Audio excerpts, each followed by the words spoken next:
Hey, check it out. Hey, guys, listen up. Welcome to another episode of the Grown and Saved Show. It's yours truly, Dave, the DJ, and I got a very, very special treat. That's right, my homie, Bryan Carroll is in the building. That's right, the educator, the motivator, the teacher, the father, the man, the myth, the legend. It's about to go down. Hey, yo, Bryan, I hope you ready, bro.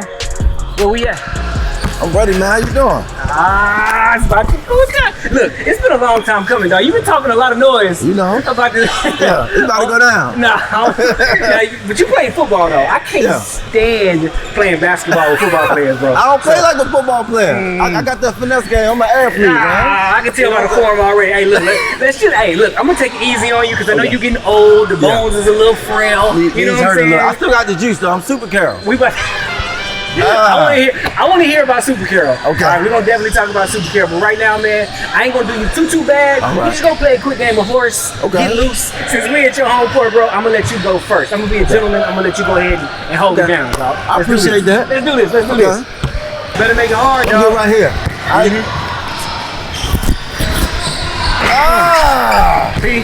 He done gave me the ball now, man.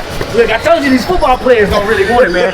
You used to play arena football, though, right? Arena football, yeah. Before you hit the arena, what school did you go to? I was playing football at Louisiana Tech, but I went to Grambling first. I was a Prop 48, and basically, money time. What a Prop 48 is, if you're not qualified academically out of high school, you go there and they let you in the school. You got to get yourself qualified. So I took the hard road when I didn't have to. You know what I'm saying? I'll take that P. I'll take that P. I'm taking the pass from LeBron. Hey, LeBron, give me the ball. So he's going like that. In the corner. What? Hey, pass me the ball, deal. Pass me the ball. Come on, pass me the ball. You ready? Pass the ball. I got to pull out my guest. Are you ready? Here we go.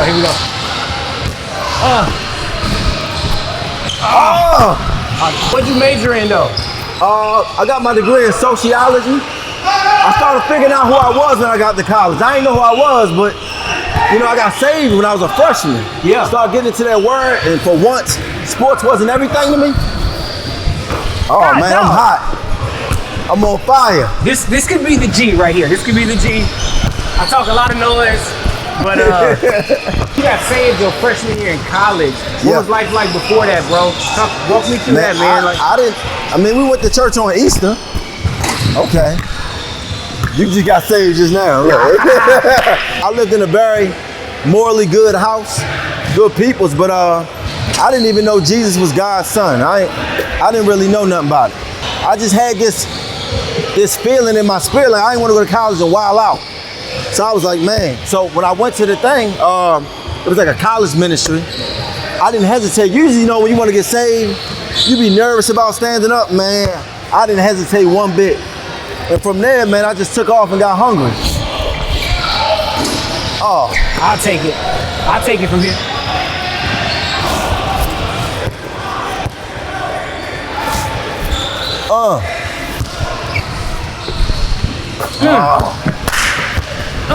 That's what I'm talking about, baby. Come on, give me that P.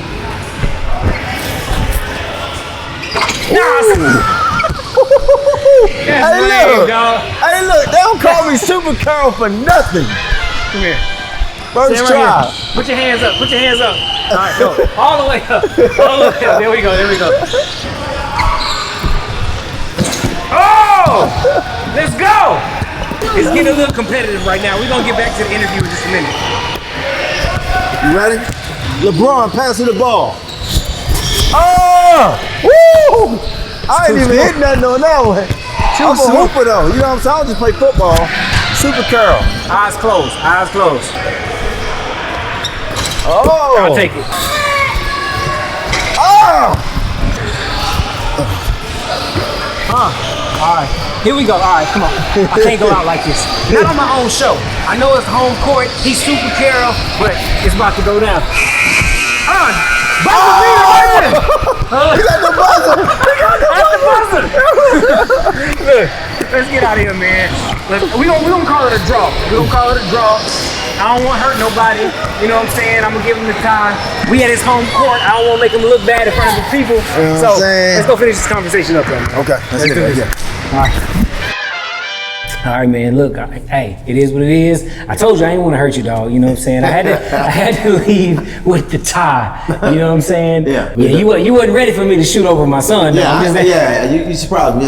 You know, that was a deep shot. So I'm like, okay. You know, I told you I had a little range, dog. I had a little range, man. I appreciate you for hanging out with me, though, man. I really do. It's been a long time coming, bro. Mm-hmm. Super inspired by your life, by your everything you got going on in the community, dog. I get tired just watching you on social media, bro, because like you seem incredibly busy. You always got your hand in something. Well, they say idle mind is the devil's workshop, and when you ask God to put things on your plate, so when you get it, you got to eat. Yeah. You know, so it's really just you asked for it. Yeah, you asked for it. Yeah. So, yeah. Man, dog, you've come an incredibly long way, bro. Like. You know, born and clean, Texas. You know what I'm saying? Straight out of the Lone Star State. Yeah.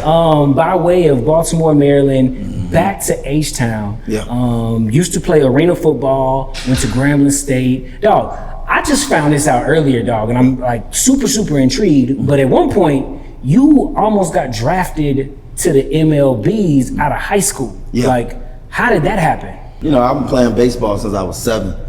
And I was just playing in the neighborhood. First year I had some Air Force Ones. I ain't even had no cleats. I'm the little kid from the apartments playing on a team with everybody that got money.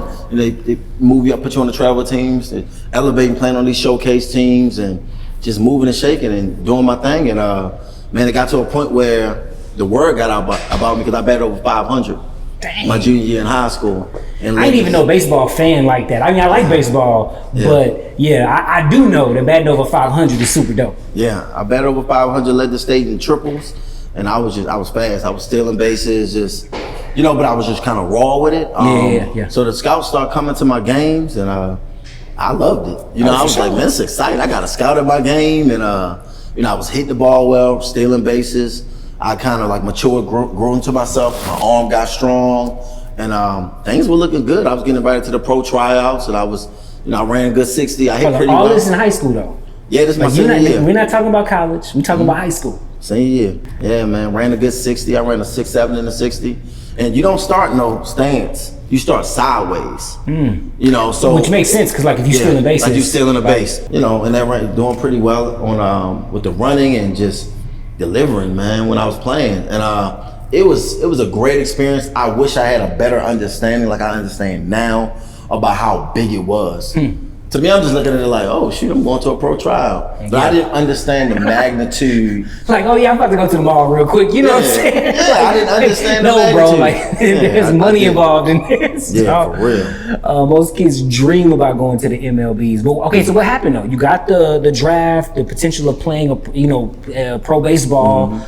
Like what happened? Because I kind of got burnt out my senior year. Football.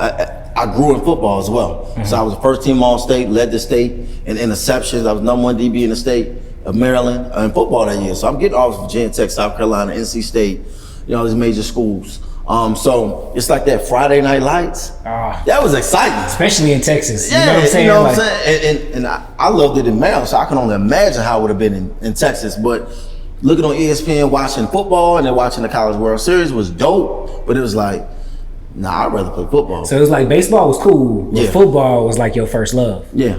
I got you. Baseball was actually always my favorite until my senior year. I got burnt out. I played on a showcase team. We traveled all around the East Coast, and we played 3 games a week and doubleheaders every Saturday, from the spring all the way through the summer. Yeah. So, and I didn't understand the magnitude. I wish I'd have had somebody in my life that would have understood the power to say, hey, look, you can still go play pro ball and go to college afterwards. Like you'll still get your opportunity to go play football later, but I wish I'd at least kind of dipped in there and seen what it'd have been like, and elevated through that. You kind of, I guess, like used it as your platform to launch into football. Yeah. Like you could have still taken advantage and then used it to like leverage that opportunity, if you will. Absolutely. To get you to where you were going. But that's what a number of guys did. But then I got into college, started playing football, and people got to understand, when you get to the college level, it's a business in every sport. Even though you ain't getting paid. Yeah, you ain't getting paid, but it is a business, like all the way. And you start going through the trials and the tribulations of college sports, playing at the Division I level. Yeah, it was. So D1, what school did you go to? I was at Grambling State first as a prop because I didn't qualify. So I had to go there, get qualified, go through these different loops. You know what I'm saying? Then I was eligible as a freshman to play, and then I ended up transferring over to Louisiana Tech. Dope. So what? I mean, all right. So NFL, like that was the goal. Absolutely. What happened? Man, I had a little situation at Grambling. A little situation. I was actually physically assaulted by a coach. And it turned to something pretty big where it was like lawsuits. I mean, I had like big time lawyers calling me to work pro bono, like big time people, it was very uncomfortable because I just wanted to live a normal college life. And, the way everything happened, I was just like, you go from living a normal college life, playing football, sitting in your dorm room like, I just caught a couple passes on ESPN. I'm going to the league. I got 3 more years of this. Like I tell you, you see me on ESPN, y'all better watch out. Like I'm you know what I'm saying? Like it's going down. My first college game, I caught a few passes on ESPN. It's like, my dreams is coming true. Like this, it's about to go down. We're going through the week 4. Everything is going pretty cool. My freshman year, and week 4, boom, physically assaulted by the coach.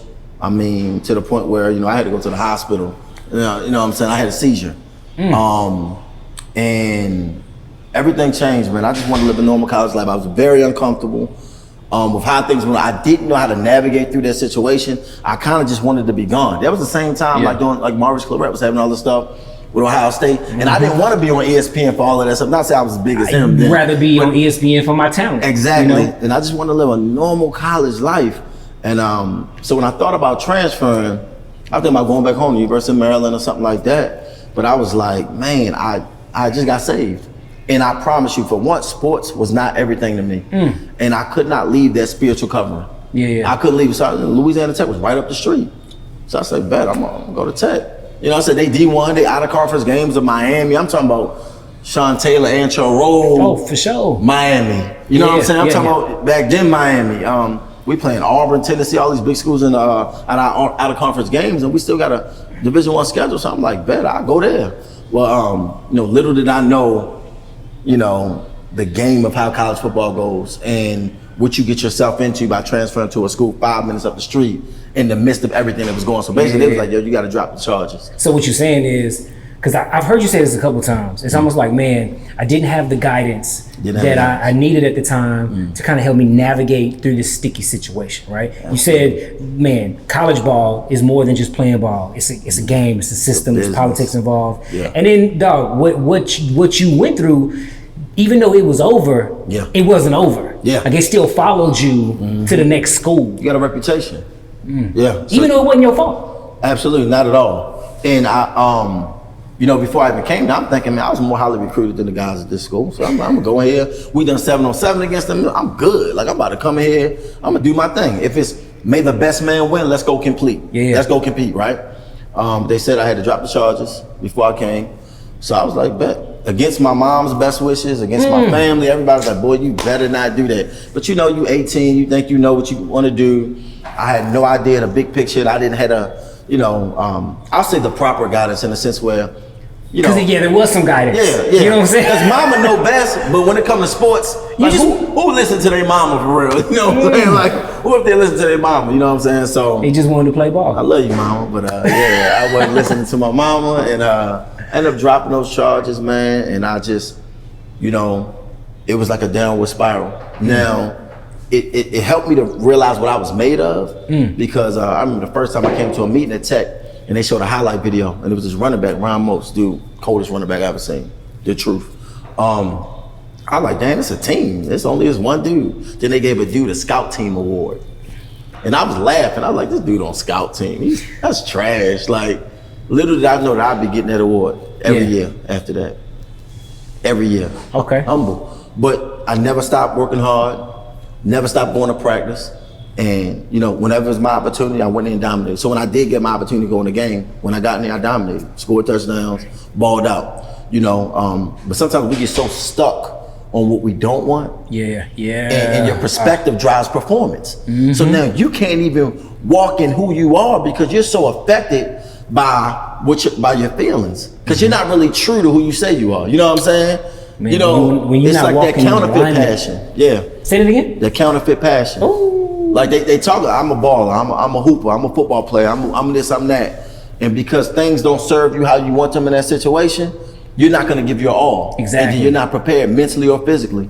And one time I got in practice and messed up, and they said, "That's why you're not in." I said, "They'll never be able to say that to me." Never again. It's almost like that Again. Michael Jordan mentality, dog. Never. You always hear stories about Mike coming in, killing it, Yeah. and then out of nowhere somebody like awakens the beast, right? They either talk trash to Mike, and then after that it was over. It was like down. Mike was tearing them up. You know what I'm saying? Hard day. But I feel you though, that counterfeit passion is real, bro. Like even today, like we experienced like heavy opposition. We had one thing planned. We had this going on.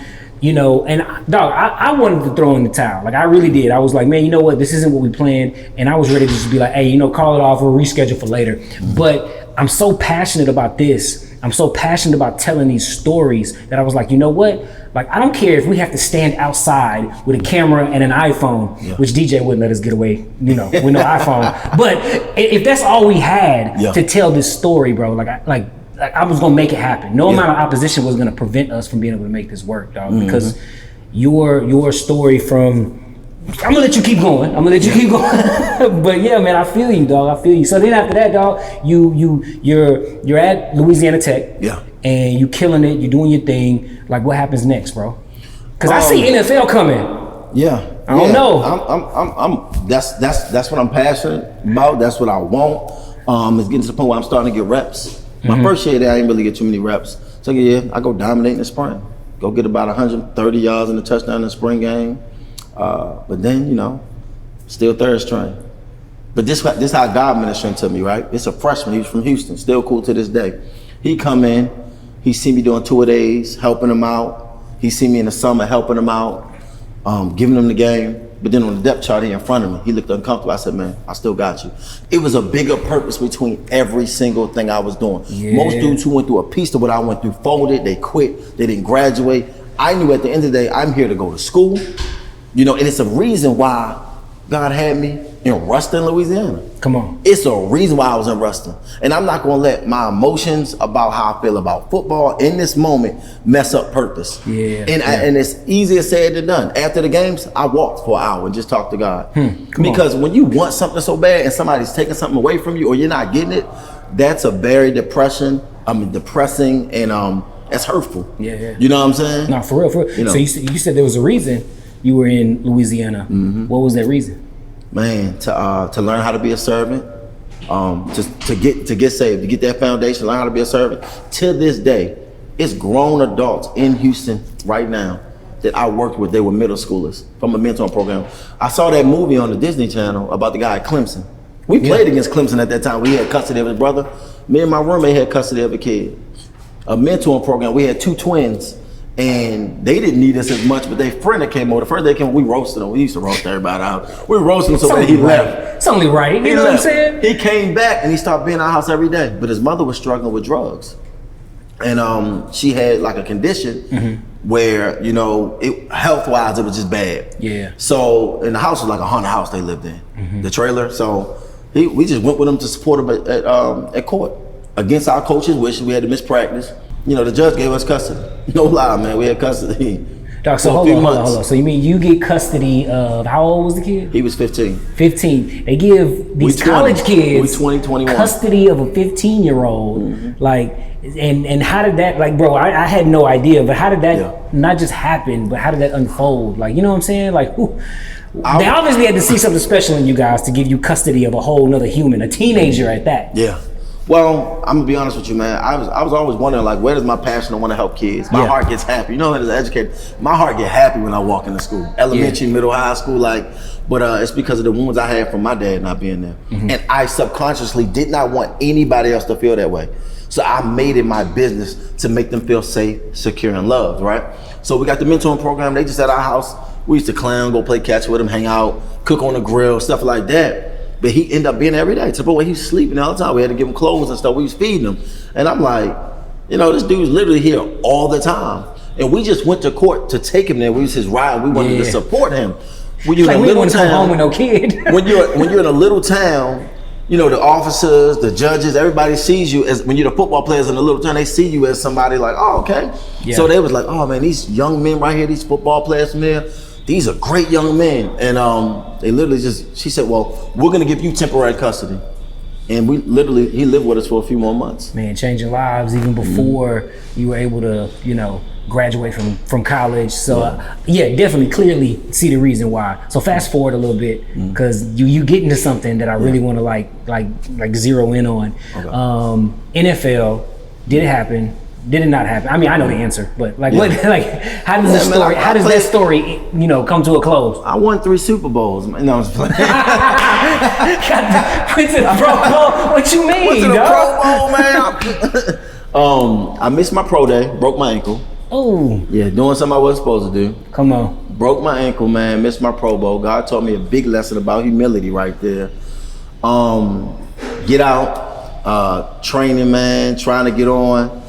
But that's how I got to Houston. Yeah. So I go back to Baltimore. I'm training, trying to stay in shape, calling teams, trying to see what's up. Somebody hit me in Houston like, hey, you got a 2-day workout. You got 2 days to make the team. And you know, I packed a one-way ticket, and I've been here ever since. So there you have it, bro. Like your NFL dreams that you've had, like the sights since you were a kid, like over an ankle injury, are like now slowly. I mean, it's a number of different barriers. Like I still hadn't given up then. I'm only 21 at this point. Yeah. So I get at this point I'm about 22 now. I get that one-way ticket to Houston. Hold on, back up. Most people would give up though. Yeah, like I missed my pro day. Like you usually don't get a second shot. You know what I'm saying? Or anything like that. You hurt yourself, it's hard to come back from that. Not to mention there's millions and millions of other kids that are trying to get there. But what I'm hearing is like, it's like, all right, bet, like it's still not over. I know. I ain't really stopped till I didn't really say I'm a chill until I became a dad. It's something about them kids. Yeah. So I had that one-way ticket. Came out to Houston, played arena ball. I'm balling. I'm number 8 receiver in the league, leading my team in touchdowns, yards, and catches. I'm balling. You know, I'm doing my thing. But I didn't understand the business side. That's why I made athletic intelligence. Because looking at it in hindsight, I'm going to workouts with 300 people, running a good 40, catching the ball. They just making money. You know what I'm saying? You got to have the right representation. It's like business. You got to be able to market yourself. You got to be very strategic about how you do that and where you do that at. Yeah. I had no idea. I'm just kind of out there, just staying in shape, working out, doing these things. I hadn't even had the hernia injuries yet. Man, you know what I'm saying? I'm just hoping something good would come out of it because I'm good, basically. And just hoping that opportunity would work out. But you know, God had different plans. And it seemed like every time a really good opportunity would present itself, something would happen. I promise you, bro, it seemed like something like, I went to a workout, ran a really good 40. Told you I was in some penny hardaways. I ran a low 4.5 and some pennies. That's pretty good, you know what I'm saying? Yeah, some pennies, dog. Like you supposed to have on some cleats, dog. You got the wrong sport, bro. Like you show up to your football trials in some basketball shoes, dog. Because I thought we was gonna be on the grass stuff. They had us on turf. Yeah. So I wasn't prepared. Don't knock the pennies though. Yeah, like don't knock. I had some pennies too, bro. Like and I can't never sleep on the pennies. I ran like a low 4.5, and the guy came over to me and said, "Man, you did a really good job, but they're looking for that 4.4, and work on your explosiveness, come back in 3 months to have another workout out here in Dallas." I said, bet.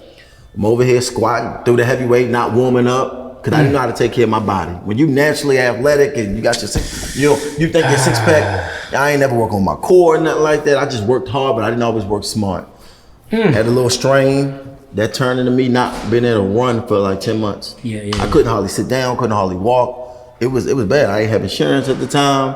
I'm living that free agent life. Or the guy who put all his bags in trying to play ball, but didn't really focus academically or from a plan standpoint on who he was and what he could do to matriculate to the next level. So life just hard. Bro, there's so many stories of folks who are aware of their gifts and their talents at an early age, And it's almost scary because it's so much responsibility. But like you said, you're like, hey, I was just naturally talented. I was always in shape. I didn't feel like I had to work. You know what I'm saying? It kind of happened to me a little bit. Like I came into wealth early. Like I don't want to say accidentally, but I took a class like project and turned it into a multiple $1 million business. Wow. And while I was in college, like, can you imagine a young kid like that, just like, oh yeah, man, I can conquer the world. Like I can't make no mistake. Oh, but once that first sign of like, you know, recession hits, or you start to be like, you start to get told no more, and you're like, wait a minute, I'm not used to this. I'm used to success. I'm used to winning all the time.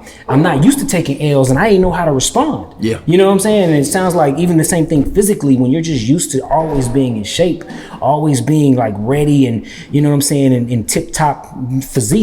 It's like you wake up and you can't run. I ain't gotta warm up. Yeah. You know what I'm saying? I ain't gotta do the extra mile because you know I already got it. It's almost like when you come from nothing, like you have that extra like oomph to get you there. And it's also it was like ignorance, you know. Sometimes you don't know what you don't know.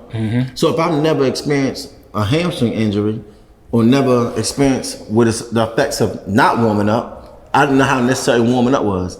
It's like it was just theory to me. Yeah. Man, you better warm the muscles up, man. I'm good. I can go out here, I can dunk. I ain't gotta warm up. I got my backpack on. I ain't even take my, you know what I'm saying? I got my dress shoes on. I can still do this. I don't need to practice. I don't need to rehearse. I just come out there. So don't get it twisted though. I was an extremely hard worker. I just didn't work smart. Ooh, never worked my core. Never did yoga. Didn't ice. Didn't really do treatment. I you know, my body was just, I was a machine. Yeah. But I worked that machine. I didn't get my oil changes. You know what I'm saying? Come on, worked that machine like, to the ground. Yeah, man. Yeah. Speaking of that, I need to go get my oil changed. You have a blown head gasket. You gonna be like, oh, I gotta get a whole new motor. I need an alignment. You know what I'm saying? No, but that's crazy, man. So, well, tell me now, as an adult, as a father, you know, you got a baby girl, and as an educator.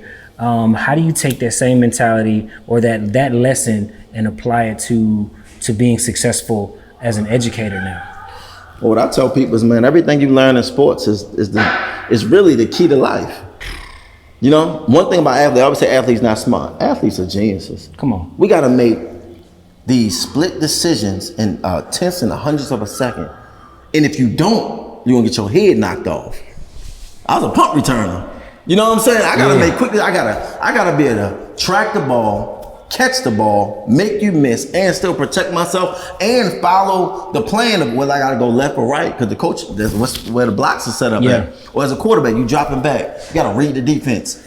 Audibles. That's the same thing you gotta do in life. That's the reason why I didn't play football. But the problem is, you know the problem is, in school they want you to sit down and shut up while they teach you. And as athletes, we learn by doing. Yeah. Most people. I know my learning style now. So in life, you know, in sports, we go through things over and over, repetitive. Yeah. You know what I'm saying? We do it in slow motion, we do it in fast motion, then we walk through it, then we do it and do it and do it until you get it ingrained into yourself. You know, guess what? You losing in the first quarter, you still got the second quarter. Then you got the third quarter. Yeah. Then you get to regroup. Then you get to make audibles when something ain't right. But in life, it's like we give up. People don't have resilience. The two biggest determining factors on human beings being successful is exposure and resilience. Come on. And what I've learned through sports and through just that natural, insatiable desire to not fail is that I'm gonna keep coming. I may not know how I'm gonna do this, but I'm gonna show up. Show up. I'm gonna come to class. I might fall asleep, but I'm gonna wake up and I'm gonna come to the next class. I'm gonna be there. I'm gonna be there in the building. You know what I'm saying? I'm gonna be on time. You know what I'm saying? That's my motto. And that's what I would tell the guys. And when you do that, you gain knowledge and you gain understanding on what it takes. Because the biggest problem with all these athletes, we're losing all these athletes who can be fathers, and husbands in life, and being productive citizens, because they put everything, they marginalize themselves. Yeah. You have less than a 1% chance of going to the league. I'm not trying to discourage them from going to the league. Sure. Try to go bust your tail. But use your resources and don't spend so much time on just like, get your mind outside of just being an athlete. Use that same resilience and grit that you got on that never give up. Let's go, y'all. We ain't about to let them, you that in life, because you ain't reading on grade level, bro. You know what I'm saying? You 18 and you reading on the 6th grade read level. You need to have that same energy when you read that paper than when you're doing the basketball court. Like, we going there, man. Shoot, a couple months ago, you come in here on a Saturday, you'll see 200-300 guys in here.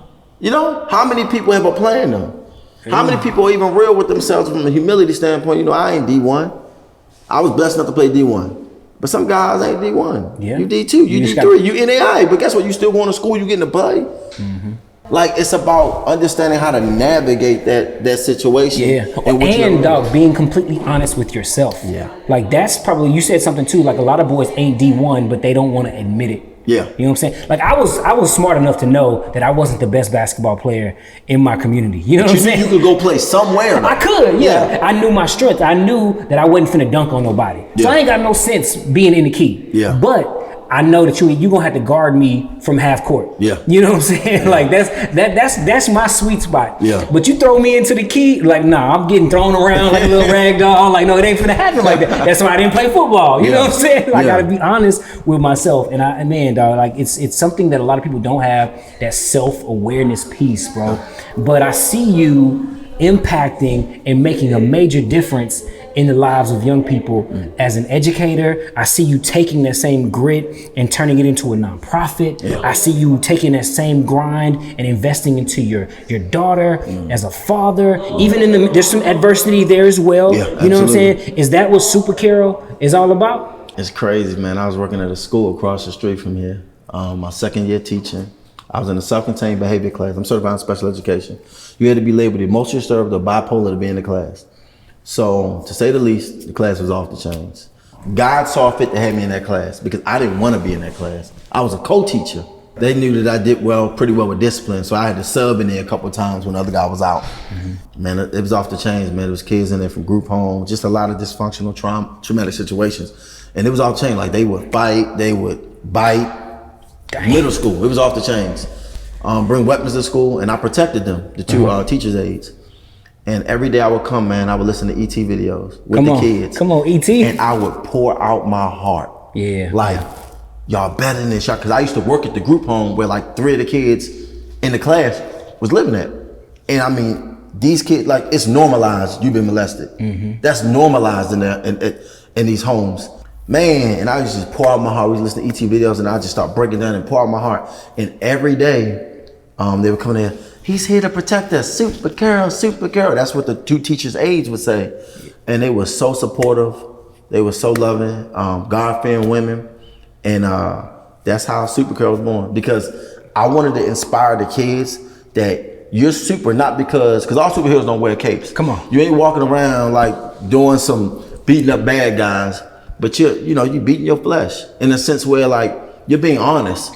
Like when I say line up, just line up. Don't stop. You don't steal no more. You're not cussing teachers out. And I told everybody to put super in front of your name. Cause them kids right there, they was off the chain. They're trying to fight anybody.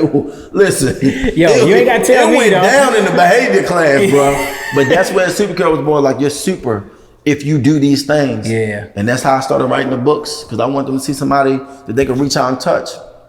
Something that was practical to help them with basic lessons in the classroom with somebody that looked like them that they know. Because I never saw myself writing a book. Yeah, bro, I got twins. Most people know that I have twins, and super sharing made it incredibly easy for me to teach them how to share. Now, practically speaking, we still got a lot to work on. You know what I'm saying? Like, I still got to buy them 2 of everything. They almost there. They almost there. I got to read it a few more times. Yeah. But the sharing part, dog, because tell me a little bit about super sharing, because Super Carroll turned into a book and a whole movement. Yeah. Super sharing is about not recycling your pain. I ain't have all the toys when I was little. I used to want all the Ninja Turtle toys. Oh yeah, for sure. The Hulk Hogan and all that stuff, but I ain't never had it. It was this dude named Jeffrey. Man, Jeffrey used to have all the toys. So what I would do is come to school every day. Everybody's neighborhood had a Jeffrey. You know what I'm saying? Look, every day I come to school, it was in 1st grade, I'd be like, Jeffrey, man, I promise you, bro, I'm gonna bring you $1 tomorrow if you give me this toy. And that's before my character got good. You know, I was lying, because I ain't never bring him $1. And one time my dad gave me a little fake silver and gold watch, and I traded him for the Hulk Hogan, and you know the little panda that was on Ninja Turtles, the little samurai panda guy. For sure. So I traded him for the Hulk Hogan and the panda. I gave him them 2 watches, but you know I was trying to get the toys, but I knew how it felt to not have toys. Yeah. I knew how it felt to be left out because you ain't had the cool clothes or something like that. But what helped me to become a better person and to build community and friendships is when I got stuff, I ain't act just like them because I knew how it felt. You know, so all I did was that empathy. I didn't even understand the word empathy, but I knew what it resonated what it felt like. So when I started writing the book, I just started talking about basic experiences that I had when I was a kid. And that's a true story. See, I ain't know it was a true story. Cause they played me. We was hooping, you know, I was doing my thing, you know what I'm saying? They ain't want to play with me no more. I was salty. I went and fussed at my parents, my mom. And my mom was mad because her hand looked good in the book. You know what I'm saying? Ah, man, come on. You know you had to do mom a little bit better than that. So they finally get me a toy. You know when you little, you get a new toy, it's going to be mine forever. I'm going to love this forever. Knowing, you know, after about a week or two, you're going to be good on it. But that joint break. when the opportunity, when they seen I had a new toy, they was like, oh, bet. Bryan official. We about to go play with Bryan. First, I was like, nah, move around. I ain't fooling with y'all like that. But I was like, dang. And then my mama, she was like, nah, you can't act like that. You know what I'm saying? And then, so she sat me down, she talked to me, because much more is caught than taught. And a lot of times parents don't talk to their kids. And what's not transformed is transferred. Ooh. You know what I'm saying? Ooh, hold on. Say that one more time, dog. What's not transformed will be transferred. So if you don't grow through it, then you're going to transfer them same bad habits. You trifling, your kid's going to be trifling. You know what I'm saying? So most parents be like, don't play with them kids. That's why my kid, no, I'm just playing. I'm just playing. That's what it happened. It makes sense now, dog. Like, no, I'm just trifling out. Look. I got to get it together, y'all. I got to get it together. It's a process, man. We growing. Nah, man, but the book is dope, bro. I swear, it really has helped me to create not even so much conversations, because, you know, when with the twins, they're 4, there's only so much like deep conversations you can have with a 4-year-old. Yeah. Cool part about it is, and they don't even know this, I give them stuff with the intention of taking it away. Like, I gotta have like incentives and motivation. You know what I'm saying? Because like my mom, when I first got 16, got a car. Anything that happened, I'm gonna take your car keys. I was like, I don't even want the keys no more. You know what I'm saying? Discipline, bro. It's the like the best incentives ever. The best incentives ever. So anyway, man, the book is super dope. It's helped me to begin to have those those teachable moments, even with my 4-year-olds, bro. So you got the book, you got the nonprofit, making a difference in the classroom. I got to talk about one more thing before we go, all right? Okay. Because, you know, we've talked about all the honorable, like, character stuff, but you a smooth dude. You know what I'm saying? You're a handsome young man. You know what I'm talking about? I don't see a ring on the finger, you know, still single. You were just a part of this show called Ready to Love. Like, how in the heck did that happen? And, like, real quick, like, what was that experience like? And then I got one more question for you after that. Okay. So Ready to Love, man. Somebody hit me up on Facebook, and I was like, man, I ain't never been on no dating app. I ain't about to do no dating show. But I was like, I talked to my sister about it. She was like, yo, it's a great experience. You know what I'm saying? You meet somebody, if you don't, that's an experience. You'll never be able to, like, somebody can never take that away from you. Like, it was a great experience, you know? So I ended up going through the different levels, and they picked me. I was just being myself, talking about Baby Super Carroll, and just being the goofy, fun-loving myself that I am, you know. They picked me. It was a great experience. I had a lot of fun. Was definitely wanted to be present in the moment. It was emotionally draining at times, because it was like, yo, woo. I mean, everything is right here. Got kind of redundant at times. Then it's like you with somebody, you don't know what they're saying when they're not around you and stuff like that. It was a lot of moving pieces. I'll say that. It was a lot of moving pieces that was going on. But, you know, ultimately, I had a good time. And I learned a lot, you know what I'm saying, about show business. Okay, I was gonna ask you, like, did you take anything away from that experience? Because clearly you didn't take away a mate, you know what I'm saying? Like, you didn't get that, but I was wondering, were you able to take anything away, you know, your knowledge of the entertainment business? Reality TV isn't so reality, is it? It ain't reality. No, it ain't reality. You know no, it's reality TV. It's business. Wow, we're gonna leave it at that, bro. We're gonna leave it at that. But man, as a you know, an adult male, a single male, a Christian, a believer, like, man, the single life, like, how's that working out for you?